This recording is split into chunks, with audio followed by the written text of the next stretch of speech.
अस्सलाम वालेकुम दोस्तों, कैसे हैं? उम्मीद करता हूँ सब ठीक ठाक होंगे। मैं हूँ इट्स अली। आज हम बात करेंगे यकीन के बगैर दुआ। पहली बात तो ये कि आपको याद रखनी होगी कि यकीन के बगैर जो दुआएं हैं ना वो अधूरी हैं। अगर आपको अपनी रब की ज़ात पर यकीन नहीं तो फिर आपकी दुआएं नामुकम्मल हैं, फिर आपकी दुआएं कबूल नहीं हो सकती।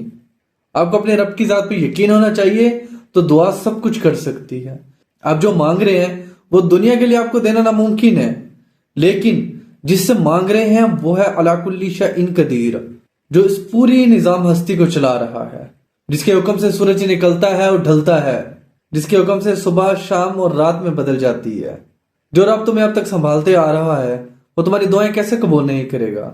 अल्लाह से जब भी मांगो, जैसे भी मांगो, वो सुनता है। वो तुम्हारी खामोशी को भी सुनता है। अल्लाह ताला तो तुम्हारे सीने में छुपे हुए राजों को भी जानते हैं। वो हर राज से वाकिफ हैं। बस तुम कामिल यकीन से मांगो अपने रब से, फिर देखना तुम्हारी दुआएं खुद ब खुद कबूल होती नजर आएंगी, खुद ही मोर्जे होते नजर आएंगे। सिर्फ और सिर्फ अपनी रब की जात पे आपको तवक्कुल होना चाहिए, यकीन होना चाहिए, भरोसा होना चाहिए।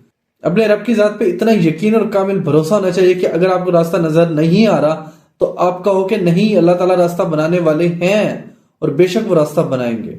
इस हद तक आपको अपने रब की जात पे यकीन और तवक्कुल होना चाहिए।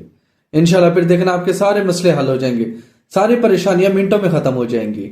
बस अपने रब की जात पे यकीन और तवक्कुल रखने की देर है, फिर आपकी सारी दुआएं कबूल हो जाएंगी। सारी परेशानियां आपको राय के दाने के बराबर छोटी सी नजर आएंगी। अल्लाह ताला हमें अमल करने की तौफीक अता फरमाए। जज़ाकल्लाह।